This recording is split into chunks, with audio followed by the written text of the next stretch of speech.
Inspiré du modèle américain, la certification ou recertification vise à valider les compétences et connaissances des médecins en exercice. En effet, les sciences et pratiques médicales évoluant très rapidement, certains médecins ne sont parfois plus à jour sur les dernières recommandations.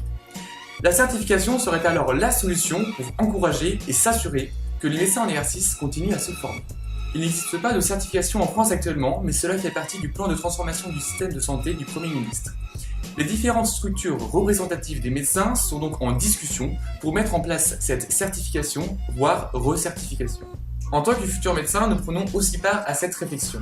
Et à l'issue d'un groupe de travail, nous avons une proposition. Le principe est simple, une évaluation via un algorithme qui répertorie tout ce que le médecin a fait pendant une période de temps donnée, à laquelle s'ajouteraient des formations avec une évaluation de connaissances sur un MOOC, un e-learning ou sur CIDES. Chaque action lui rapporterait des points. En fonction du nombre de points rapportés, on place le parcours professionnel continu du médecin sur 3 échelles. Si l'on considère que le médecin a un score suffisant pour être à jour et compétent, le score est vert.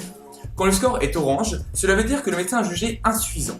Une remise à niveau est alors proposée. En cas de score rouge, l'insuffisance est jugée néfaste à la pratique. La remise à niveau via un des parcours proposés devient alors obligatoire sous peine de se retrouver dans une situation d'insuffisance professionnelle. Cela rendrait le système moins punitif, puisque actuellement, une insuffisance professionnelle jugée par l'ordre des médecins est synonyme de retrait de la possibilité d'exercer.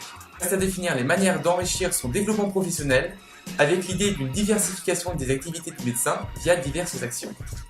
Il faut aussi déterminer quel degré de connaissance sera évalué, quels organismes seront en charge de la certification et de contacter les médecins dans l'orange pour les encourager à la formation et ceux dans le rouge pour les y obliger. Le Conseil national de l'ordre des médecins, le Conseil national universitaire, le Conseil national professionnel sont des acteurs qui pourraient s'en charger. Ce dernier s'occuperait aussi d'établir différents parcours de formation proposés mais non imposés avec différents tuteurs. La question des temporalités, notamment entre chaque certification, recertification ou bien concernant le temps nécessaire à une certification, reste également en suspens.